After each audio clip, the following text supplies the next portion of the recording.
Shalom Bapak Ibu Saudara. Pada suatu kesempatan hari ini kita bersyukur kepada Tuhan.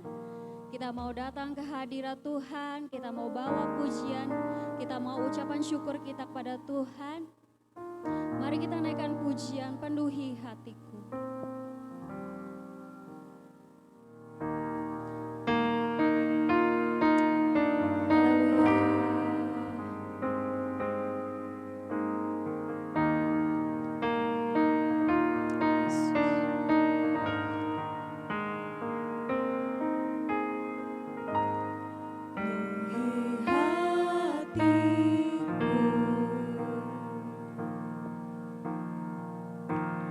Dengan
Tuhan Yesus, terima kasih Tuhan.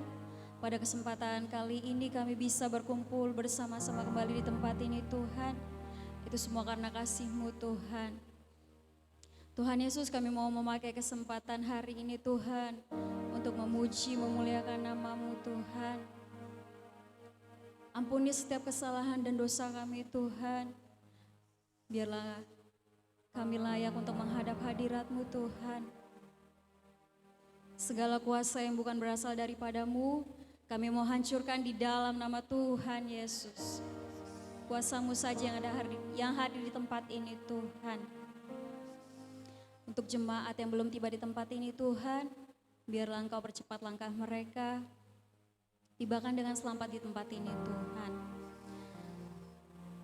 Kami bersuka cita untuk memuji nama-Mu Tuhan. Terima kasih Tuhan, terima kasih. Di dalam nama Tuhan Yesus, haleluya, amin. Saya undang Bapak Ibu Saudara untuk bangkit berdiri. Mari kita puji Dia, tinggikan karena Dia hadir di tempat ini. Tuhan Allah hadir di sini.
Kuasa mujizatnya memulihkan kita. Amin Bapak Ibu Saudara. Mari kita serukan Yesus aku percaya.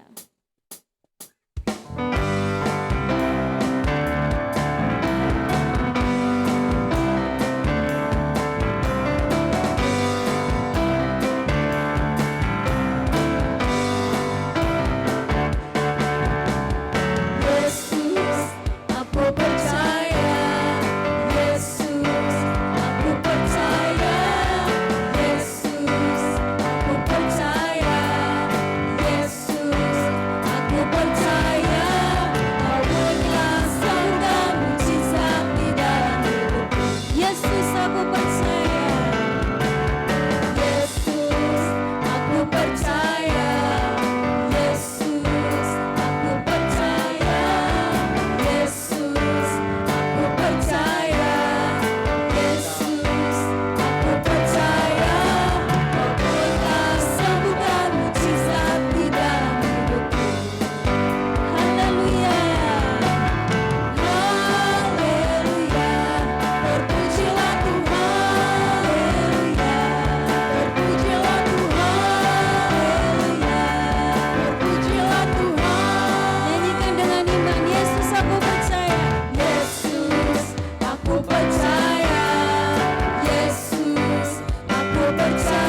Kasih Tuhan tiada duanya.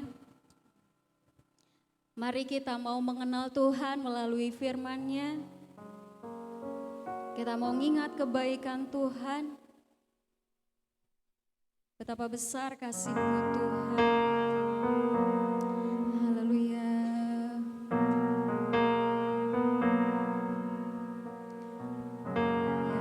Yesus.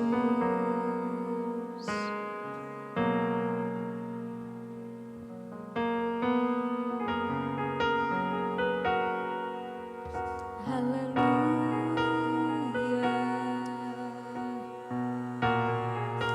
Terima kasih Tuhan. Bila ku buka mataku dan lihat wajah-Mu, ku terkagum. Bila ku lihat hidupku dan karya tangan-Mu, ku tersanjung karena semua yang baik dalam hidupku itulah karya-Mu. Kau beri kesempatan yang baru dan ku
Maha besar Bapa kami yang ada di dalam surga, di dalam nama Tuhan Yesus,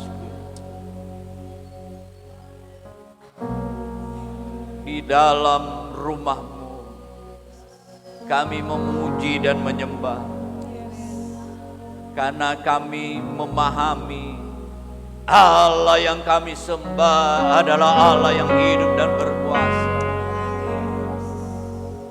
Terima kasih buat kemurahan Tuhan,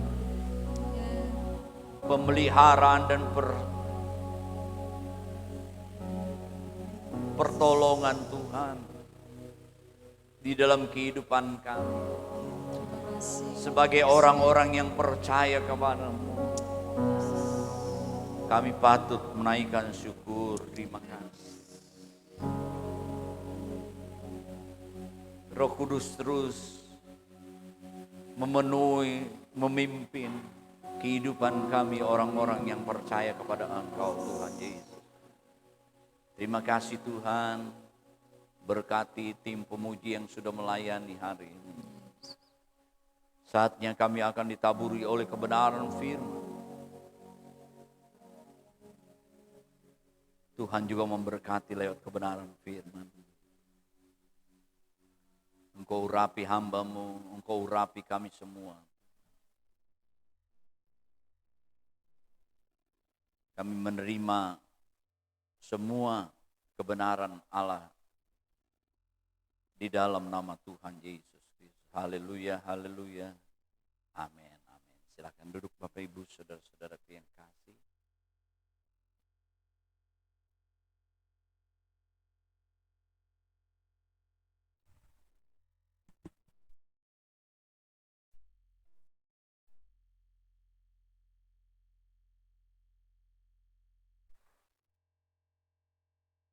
Puji Tuhan, salam sejahtera di dalam kasih Tuhan Yesus Kristus. Hari ini Minggu tanggal 27 Mei 2024. Kita boleh ya, menaikkan syukur karena kita ada di dalam rumah Tuhan dan kita bersama-sama lagi mendengar firman Tuhan. Saya ingin berbicara tentang perbuatan-perbuatan Roh Kudus di dalam kehidupan orang percaya. Pada waktu lalu, minggu lalu, kita sudah melihat dan merayakan tentang hari Pantekosta. Bagaimana pada hari itu terjadi pencurahan Roh Kudus. Roh Kudus turun ya, di dalam kehidupan orang-orang percaya. Itu sebagai kegenapan ya, firman Tuhan yang sudah dinubuatkan oleh Nabi Yoel. Ya. Itu juga menandakan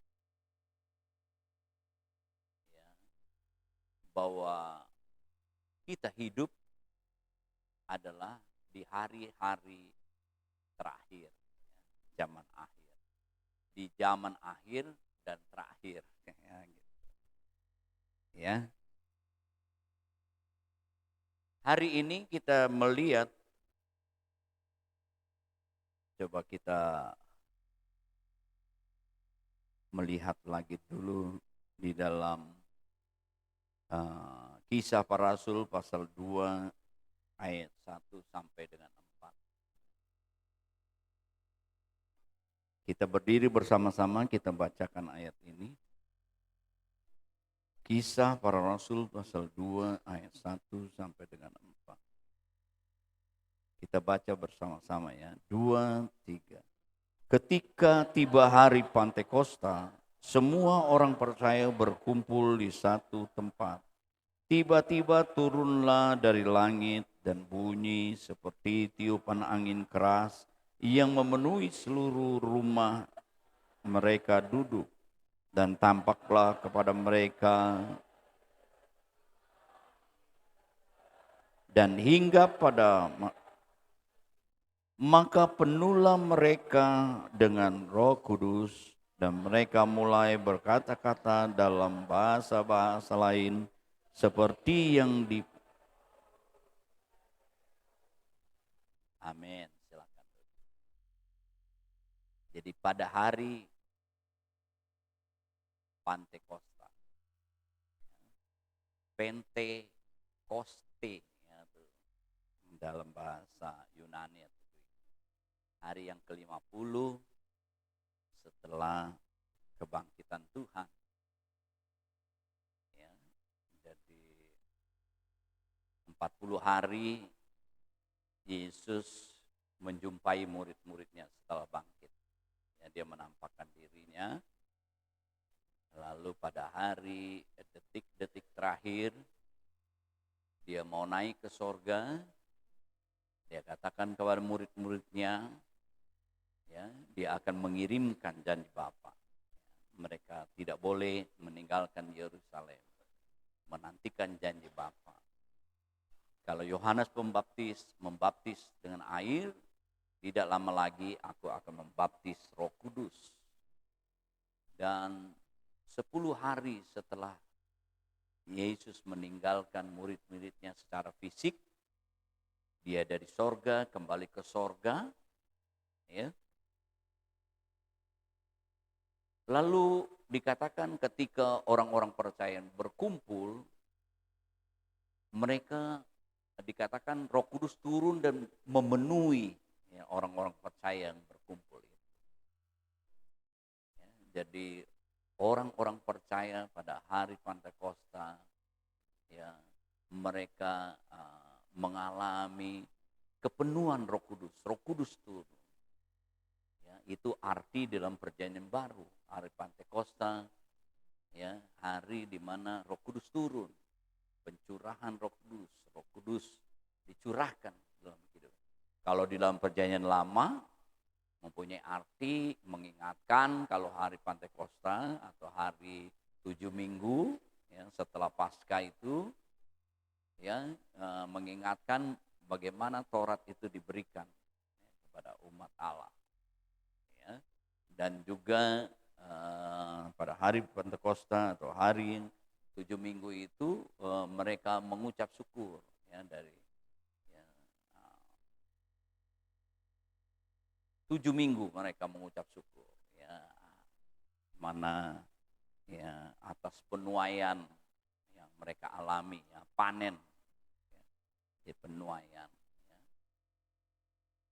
Itu juga bisa di dalam Perjanjian Baru, pencurahan Roh Kudus juga memberikan panen yang besar, ya, jiwa-jiwa. Karena kita melihat nanti bahwa bagaimana perbuatan Roh Kudus ini di dalam kehidupan orang-orang percaya ini. Ya. Tidak mungkin kalau tidak percaya kepada Yesus Kristus mereka dipenuhkan dengan Roh Kudus. Kalau di dalam Perjanjian Lama, Roh Kudus itu sebenarnya pribadi Allah, ya, sudah ada, ya, waktu penciptaan, ya, Allah Bapa ada ikut, ya, Trinitas Allah itu, Allah Anak, ya, Firman Allah itu, dan Roh Kudus melayang-layang itu, ada Roh Kudus. Juga dalam bahasa ketika dia kata, marilah kita, jadi jamak, ya, Bapa, Anak, Roh Kudus, dia menciptakan manusia yang pertama. Dan kalau lihat bagaimana peran Allah juga, ya, dalam Trinitas itu di dalam Perjanjian Lama. Dan Bapak Ibu, saudara-saudaraku, dan mereka, ya, contohnya coba kita melihat di dalam Bilangan, ya, Bilangan pasal yang ke-28.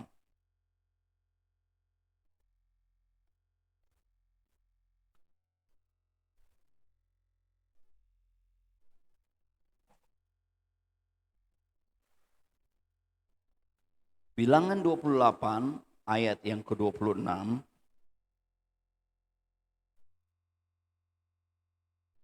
Pada hari ulu hasil, ini maksudnya ini mengenai 7 minggu ya. Pada waktu itu mempersembahkan korban sajian baru kepada Tuhan pada hari raya lepas 7 minggu. Tapi kita melihat di dalam, coba kita melihat di dalam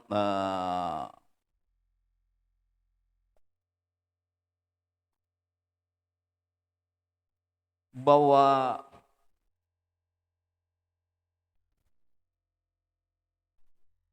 mengenai Gideon, ya, hakim-hakim, ya. Jadi di mana Roh Kudus itu mengurapi, ya, memenuhi, ya, kehidupan daripada Gideon. Tapi sementara, ya, begitu juga Daud, ya, dia mengalami kepenuhan Roh Kudus. Tetapi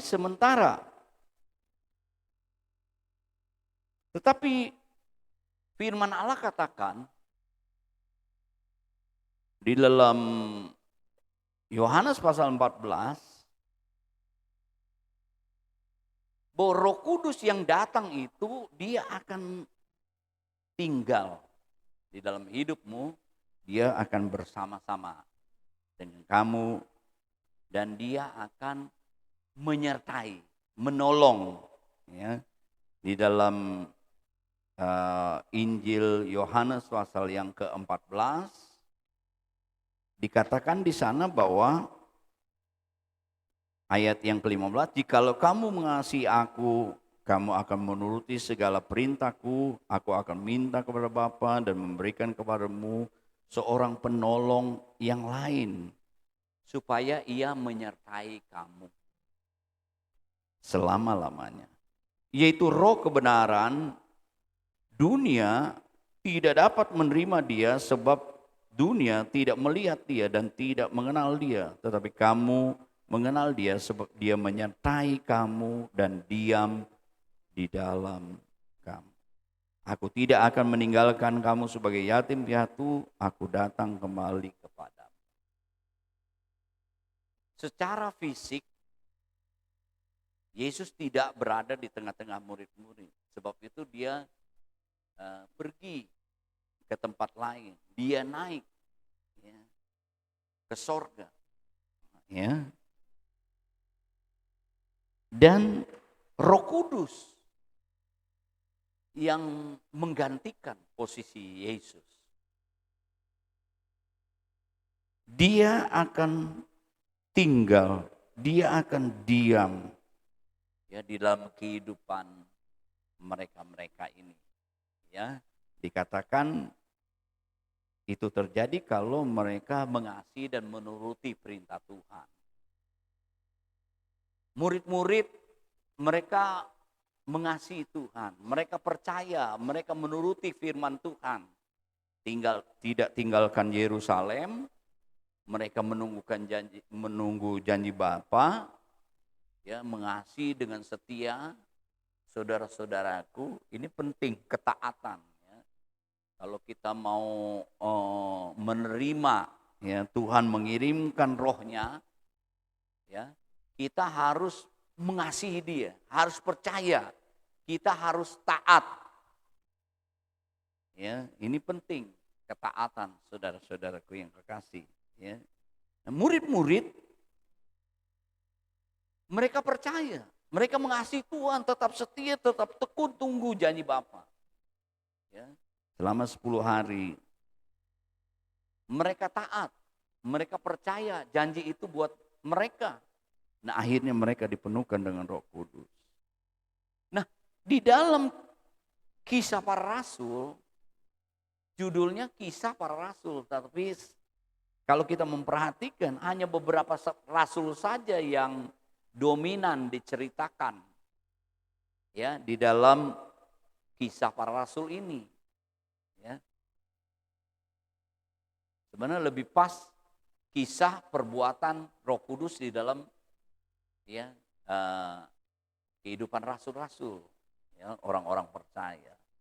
Lebih dominan sebenarnya ada beberapa nama, tapi 1 sampai ke pasal yang ke-12 itu Petrus.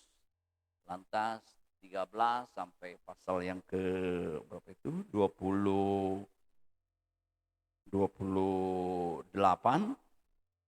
itu mengenai Paulus. Nah, kita melihat bahwa ketika mereka dipenuhkan dengan Roh Kudus, orang-orang percaya ini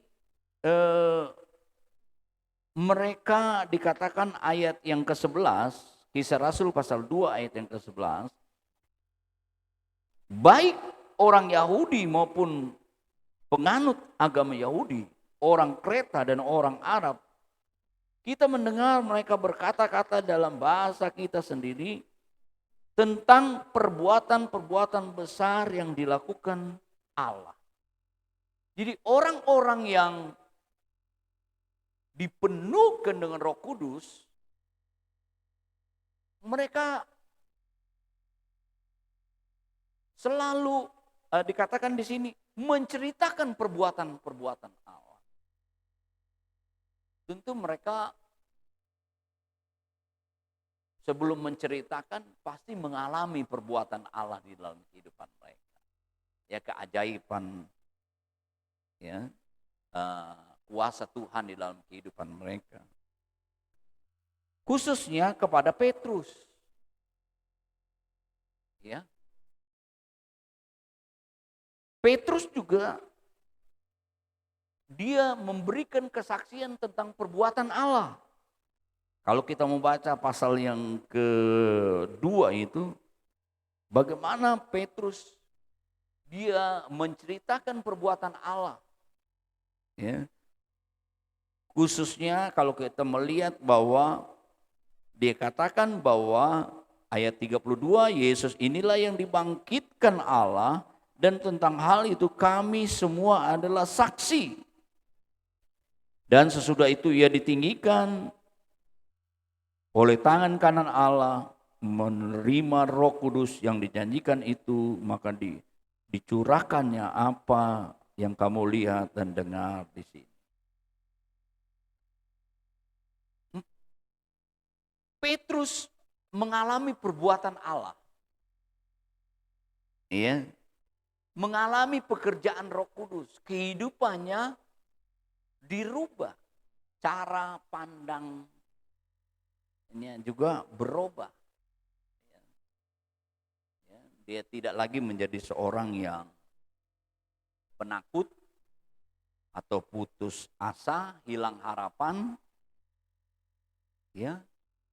Dia penuh dengan keyakinan dan keberanian. Saudara-saudaraku yang kasih. Ya, di tengah-tengah kerumunan orang banyak dan orang-orang yang menyalibkan Yesus, dia bersaksi. Ayat 36. Jadi seluruh kaum Israel harus tahu dan dengan pasti bahwa Allah telah membuat Yesus yang kamu salibkan menjadi Tuhan dan Kristus. Luar biasa. Saya kemarin katakan seorang saksi itu tidak mudah ya, untuk menjadi saksi itu. Perlu keberanian, saudara-saudaraku, ya, untuk menjadi saksi. Ya. Perlu pengorbanan dan lain-lain, saudara-saudaraku yang kasih. Dan Petrus mengalami perbuatan Roh Kudus sehingga hidupnya mengalami satu perubahan, ada perubahan dalam kehidupannya, saudara-saudaraku. Dan kalau kita membaca terus, Petrus juga dengan perbuatan Roh Kudus di dalam kehidupannya yang menyertai dia. Dia dapat mengalami kuasa Tuhan, dapat juga menyatakan kuasa Tuhan. Kalau kita membaca dalam pasal yang ketiga, pada suatu hari menjelang waktu sembahyang, yaitu pukul 3, petang, naiklah Petrus dan Yohanes ke bait Allah. Di situ ada seorang laki-laki yang lumpuh sejak lahirnya sehingga ia harus diusung. Tiap-tiap hari orang itu diletakkannya dekat pintu gerbang bait Allah yang bernama Gerbang Indah untuk meminta sedekah kepada orang yang masuk ke dalam bait Allah. Ketika orang itu melihat bahwa Petrus dan Yohanes hendak masuk ke bait Allah, ia meminta sedekah. Mereka menatap dia dan Petrus berkata, "Lihatlah kepadaku." Lalu orang yang menatap mereka dengan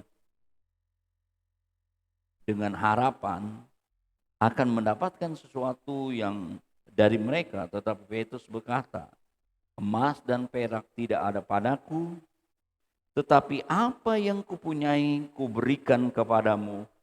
Demi nama Yesus Kristus orang Nazaret, berjalanlah." Lalu ia memegang tangan kanan orang itu dan membantu dan berdiri. Seketika juga kuatlah mata kaki orang itu. Melonjak berdiri, lalu berjalan kian kemari dan mengikuti mereka ke dalam bait Allah, berjalan melompat-lompat serta memuji Allah. Seluruh rakyat itu melihat dia berjalan sambil memuji Allah. Lalu mereka mengenal dia sebagai orang yang biasanya duduk meminta sedekah di gerbang indah bait Allah, sehingga mereka takjub dan dikatakan di sana tercengang ya tentang apa yang telah terjadi padanya. Kita lihat Petrus mengalami kuasa Tuhan karena Roh Kudus ya turun di atas kehidupannya, punya keberanian, hidupnya dirubah. Dia menceritakan perbuatan Tuhan dan menyatakan kuasa Tuhan. Bukan dia sudah alami, tetapi dia bisa nyatakan, saudara-saudara. Luar biasa perbuatan ya Roh Kudus di dalam kehidupan orang-orang percaya. Dia dapat menyatakan ya kuasa Tuhan. Ya, mendoakan orang sakit ini, saudara-saudara. Ya, Paulus memberikan yang lebih kepada orang yang minta-minta, berharap ya secara materi, biasa orang ya memberikannya ya sedekah. Tapi lebih daripada sedekah, dia menyelamatkan hidup orang ini. Ya, dia memulihkan orang ini, saudara-saudara yang kasih. Ya, orang yang lumpuh ini mengalami kuasa Tuhan. Saya yakin dan percaya juga kalau Roh Kudus ada dalam kehidupan kita, kita akan mengalami kuasa Tuhan dan kita juga berani menyaksikan ya perbuatan Tuhan, kuasa Tuhan kepada orang lain. Ya, kita juga diberi hak memakai namanya. Kita bisa mendoakan orang yang lain, ya, orang yang sakit dengan nama Tuhan Yesus Kristus. Dan kalau kita melihat saudara-saudaraku yang kekasih, bagaimana juga ya terjadi ya perbuatan Tuhan ya dinyatakan, saudara-saudaraku yang kasih. Ya, kuasa Tuhan dinyatakan di tengah-tengah jemaat. Dan kalau kita melihat juga bagaimana juga orang-orang percaya ya yang senantiasa membantu ya pekerjaan Tuhan, yang membantu rasul-rasul ya, karena dipilih pasal yang ke-6 ya ada 7 orang yang terkenal baik, dia penuh roh dan hikmat ya. Di sana ada Stefanus, ada Filipus, dan seterusnya, saudara-saudaraku yang kekasih. Mereka, orang-orang ini penuh dengan Roh Kudus, sehingga mereka mencintai, mengasihi Tuhan, lewat mereka melayani Tuhan. Ya. Bukan itu saja, rupanya juga mereka ya, bersaksi juga ya, kepada orang lain. Ya, begitu juga ya itu Filipus. Ya, kalau kita melihat Stefanus juga, saudara-saudaraku, sehingga dia sebagai martir, ya, dia bisa punya keberanian, kemampuan, ya, untuk sebagai orang, sebagai saksi, ya, walaupun dia menghadapi tantangan yang berat, tetapi ya Roh Kudus memberikan kekuatannya. Dan kalau kita melihat apa yang terjadi dalam Kisah Rasul pasal yang ke-9, kehidupan Saulus. Ya. Saulus tadinya menurut dia menganiaya orang Kristen itu, ya, dia pikir itu adalah pekerjaan yang baik. Ya. Tetapi apa yang terjadi ketika dia sedang melakukan pekerjaannya menganiaya orang-orang Kristen, orang-orang percaya, dia ditangkap oleh Tuhan. Ya, Roh Kudus menjamah dia, memenuhi dia, saudara-saudara, sehingga kehidupannya dirubah. Tadi dia penganiaya, sekarang dia ya, menjadi pelayan Tuhan, menjadi alatnya Tuhan. Tuhan pakai dia, Tuhan memakai dia. Bahkan dia sampai ya memberitakan di daerah-daerah, bahkan dia mengalami tantangan, saudara-saudaraku yang kekasih, dia tetap punya kekuatan, ya, tetap bertahan, ya, menjadi saksinya Tuhan. Tuhan juga menyatakan kuasanya di dalam kehidupan Paulus ini yang tadinya namanya Saulus. Kalau kita melihat Bapak Ibu saudara-saudaraku yang kekasih, saya katakan tadi, ketika kita membaca di dalam pasal yang ke-13 seterusnya, ya, bagaimana Roh Kudus bekerja di dalam kehidupan Paulus ini, ya, ketika mereka sedang ya, berdoa, ya, di penjara, ya, di penjara karena bukan kesalahan dia, tetapi dia karena memberitakan kabar baik Injil. Dan ternyata coba kita melihat Kisah Para Rasul pasal 16 ayat yang ke-16. Pada suatu kali ketika kami pergi ke tempat sembayang itu, kami bertemu dengan seorang hamba perempuan yang mempunyai roh tenung. Dengan tenungannya, tuan-tuan ini memperoleh penghasilan besar. Lalu mengikuti Paulus dan kami dari belakang sambil berseru. Katanya, orang-orang ini adalah hamba Allah yang maha tinggi, mereka memberitakan kepadamu jalan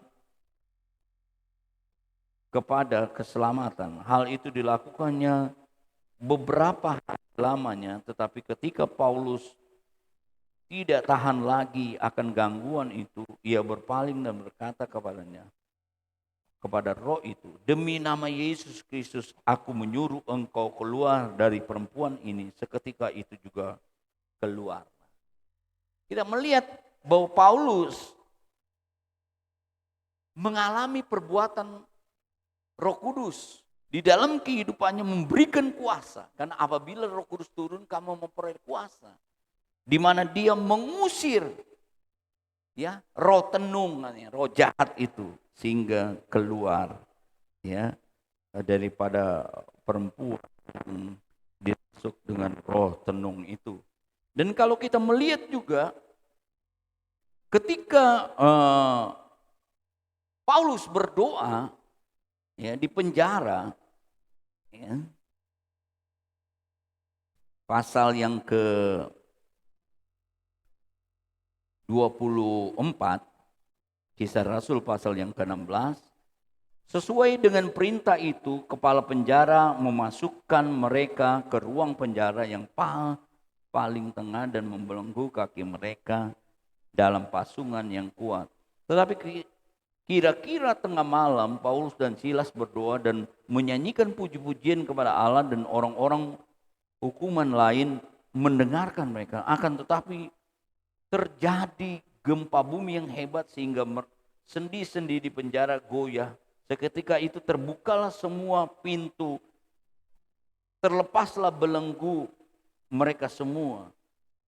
Dan singkat cerita, di mana kepala penjara begitu ketakutan, ya. Tetapi kita melihat bagaimana kuasa Tuhan dinyatakan, ya, di dalam kehidupan Paulus ini, ya, sehingga dia bisa terlepas dari penjara, bahkan keluar dari belenggu, bahkan keluar dari penjara, Bapak Ibu saudara-saudaraku yang kekasih. Dan kalau kita melihat juga yang lain, ya, bagaimana Paulus, ya, ketika dia pasal-pasal yang terakhir Kisah Para Rasul digigit, ya, dengan ular yang beracun, dia tidak mati, saudara-saudaraku yang kasih. Ya, kuasa Allah yang ada di dalam kehidupan Paulus, karena ada Roh Kudus yang ada di dalam kehidupan Paulus. Saya yakin dan percaya, Bapak Ibu saudara-saudaraku yang kekasih, kita, ya, biarlah tetap percaya, kita tetap mengasihi Tuhan, kita tetap ada di dalam ketaatan, saudara-saudaraku yang kasih. Ya, Roh Kudus itu akan tinggal, ya, bersama-sama dengan kita sebagai penolong, sebagai penghibur, ya. Dia juga yang akan mengajar kita kepada kebenaran, dia juga akan memberikan kuasa kepada kita, ya, sehingga kehidupan kita mengalami, ya, keberanian untuk bersaksi perbuatan-perbuatan Tuhan. Kita juga mempunyai kekuatan, ya, untuk menghadapi sesuatu di dalam perjalanan kehidupan kita istimewa, ya. Kita juga boleh menyatakan, ya, kuasa Tuhan selain kita mengalami kuasa Tuhan. Kiranya Tuhan menolong istimewa kita yang ada di dalam organisasi Gereja Pantekosta, ya, kita mengalami perbuatan-perbuatan Roh Kudus dalam kehidupan kita, sehingga kita boleh, ya, senantiasa menyatakan perbuatan Tuhan, menjadi saksinya Tuhan, dan kita selalu mengalami juga perbuatan-perbuatan Tuhan di dalam kehidupan kita karena kita mengalami kuasa Pantekosta. Tuhan memberkati kita semua. Mari kita berdiri bersama-sama, kita nyanyikan lagu Bila Ku Buka Mataku dan Lihat Wajahmu, Ku Terkagum. Ya, kita bisa terkagum-kagum kalau kita, ya, mengalami pekerjaan Roh Kudus dalam kehidupan kita. Puji Tuhan. Saya undang Ibu Gembala ke depan. Berdoa firman Tuhan, berdoa buat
Kesalahan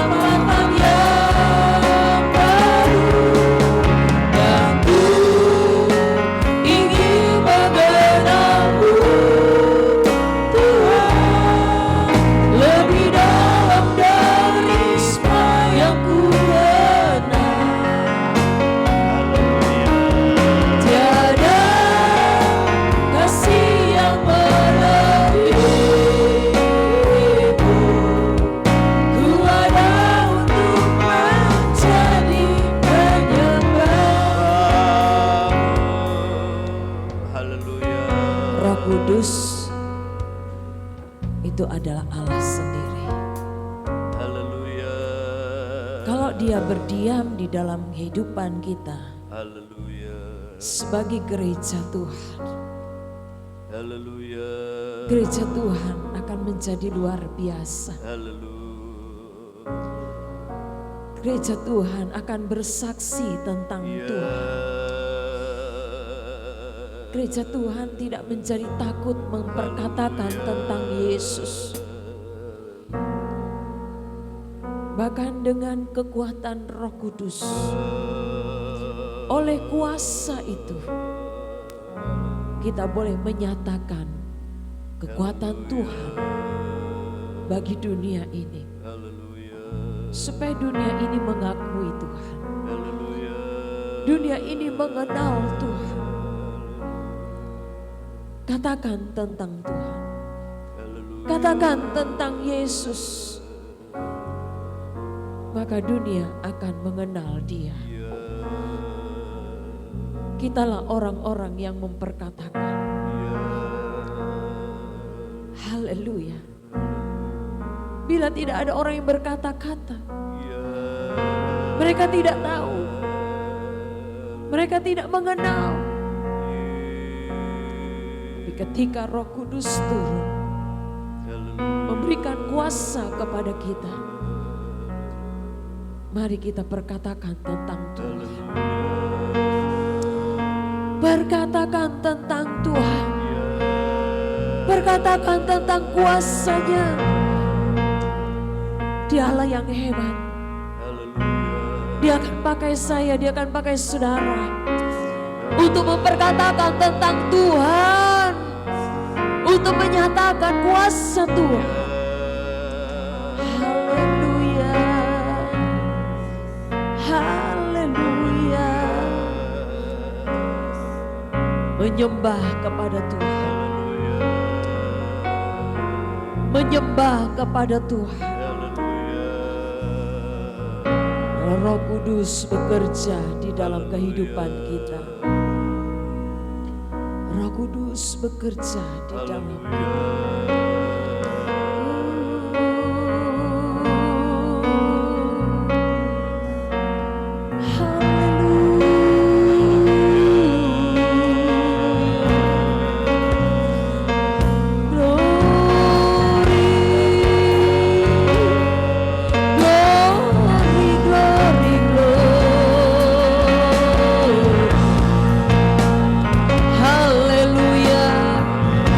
Haleluya.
selalu menyembah Engkau. Haleluya. Sebab hanya Engkau yang kami sembah Tuhan, tiada yang lain. Haleluya. Oh Roh Kudus, Engkau terus memampukan kami untuk tetap berdiri kokoh, berdiri teguh, membawa hidup ini itu selalu menyembah kepada Engkau. Haleluya. Pakai kami Tuhan, pakai kami Bapa, untuk kami dapat memperkatakan tentang Engkau, kami bersaksi tentang Engkau lewat mulut kami, lewat perilaku kami. Haleluya. Lewat segala yang ada dalam kehidupan kami. Ya, dunia boleh melihat Engkau lewat kami Tuhan. Dunia boleh melihat kuasa Tuhan di dalam kehidupan kami. Banyak orang menyembah kepada Engkau. Banyak lidah-lidah mengaku kepada Engkau sebagai Tuhan. Setiap lutut akan terlipat, berlutut menyembah kepada Engkau. Terima kasih Tuhan. Terus bekerjalah Roh Kudus dalam setiap kehidupan kami, umat-Mu. Nah, kami boleh menjadi gereja yang kuat di akhir zaman ini. Berkati hamba-Mu yang sudah menyampaikan firman Allah. Dan tiba saatnya Tuhan, kami akan membawa korban persembahan. Biarlah apa yang kami lakukan itu Tuhan boleh berkenan kepada Tuhan. Engkau mengurapi pelayan-pelayan-Mu ini. Dengan mengucap syukur kami berdoa di dalam nama Tuhan Yesus Kristus. Haleluya. Amin.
Adakah di antara Bapak, Ibu, Saudara-saudari yang ingin dibantu dalam doa?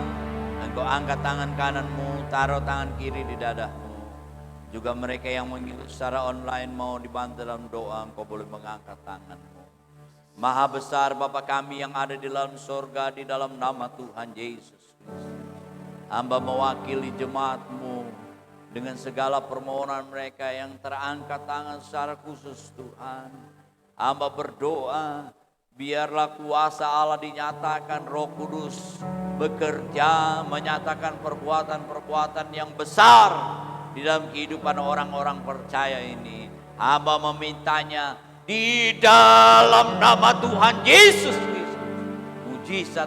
Mujizat Allah, perbuatan ajaib juga kami alami. Kami percaya apa yang difirmankan oleh firman-Mu Tuhan adalah benar, dan Tuhan sampai detik ini tetap bekerja. Terima kasih Tuhan Yesus. Secara khusus kami berdoa buat Ibu Yeni, juga jemaat-Mu yang sakit, Bapak Samuel, Ibu Sarce, dan lain-lain. Kami berdoa di dalam nama Tuhan Yesus, bilur-bilur Yesus menyembuhkan mereka semua. Terima kasih Tuhan. Engkau senantiasa memberkati umat-Mu yang hadir. Kami berdoa buat jemaat-Mu yang tidak hadir. Bila tetap terus Tuhan Roh Kudus bekerja, mereka juga menyatakan cinta mereka untuk datang ke rumah Tuhan. Untuk dapat melayani Tuhan. Tuhan tolong mereka. Berkati rumah tangga, usaha, pekerjaan, keluarga, hidup, dan juga pendidikan anak-anak kami. Tuhan berkati mereka. Sekali lagi berkati semua tim pelayanan hari ini yang melayani. Tuhan membalas jerih lelah dan upah kepada mereka. Mereka akan terima dan Tuhan pakai di hari-hari ke depan untuk mereka tetap setia melayani. Kami tetap bawa juga keluarga Henry dalam perjalanan mereka ke Jakarta juga dari Jawa. Tuhan tolong perjalanan tiba dengan selamat, sejahtera daripada Engkau. Terima kasih Tuhan Yesus, berkati persembahan umat-Mu besar atau kecil yang mereka berikan dengan sukarela di dalam nama Tuhan Yesus. Bahkan yang memberikan persepuluhan mereka di dalam nama Tuhan Yesus, tingkap langit dibukakan, dicurahkan. Bagaikan benih mereka akan tuai lagi di bulan depan. Dalam nama Tuhan Yesus. Bangsa dan negara kami berkati, pemerintahan kami berkati, pemimpin-pemimpin kami berikan hikmat, roh takut akan Tuhan. Gerejamu di mana saja Tuhan tolong. Dan biarlah hamba-hamba melayan dengan kuat kuasa daripada Engkau. Tuhan tolong sekolah-sekolah Alkitab, sekolah-sekolah tinggi Alkitab, sekolah teologi ya Tuhan. Biarlah mereka semua menjadi wadah untuk mempersiapkan hamba-hamba-Mu untuk melayani. Tuhan tolong pekerjaan Tuhan di mana saja berada. Pimpinan-pimpinan gereja kami khususnya GPD dari majelis pusat, majelis daerah, majelis wilayah, para gembala pengerjaan, semua hamba-hamba-Mu Tuhan tolong dalam pelayanan mereka. Terima kasih Tuhan Yesus, terima kasih. Komandan Pas Pampres Tuhan berkati bersama seluruh anggota Pas Pampres dalam menjalankan tugas komandan komplek bersama staf. Tuhan berkati Kelurahan Tengah, RW yang ada di komplek RT, Tuhan berkati. Di mana saja kami berada, Tuhan berkati. Terima kasih Tuhan Yesus. Sekali lagi Bapak Ibu, saudara-saudaraku, angkatlah kedua tangan-Mu. Kita semua menerima berkat anugerah daripada Allah Bapa, kecintaan kasih sayang daripada Yesus Kristus Tuhan Juru Selamat kita, dan persekutuan pimpinan Roh Kudus mulai saat ini besok sampai selama-lamanya. Dalam nama Tuhan Yesus Kristus. Bapa, terima kasih. Terima kasih.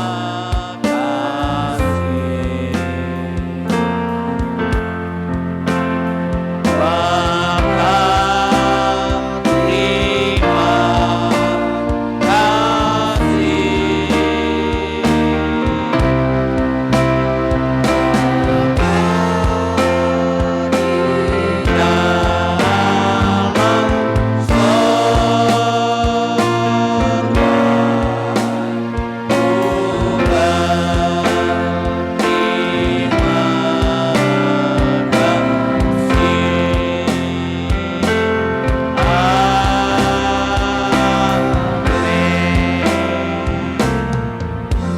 Selamat hari Minggu, Tuhan Yesus memberkati.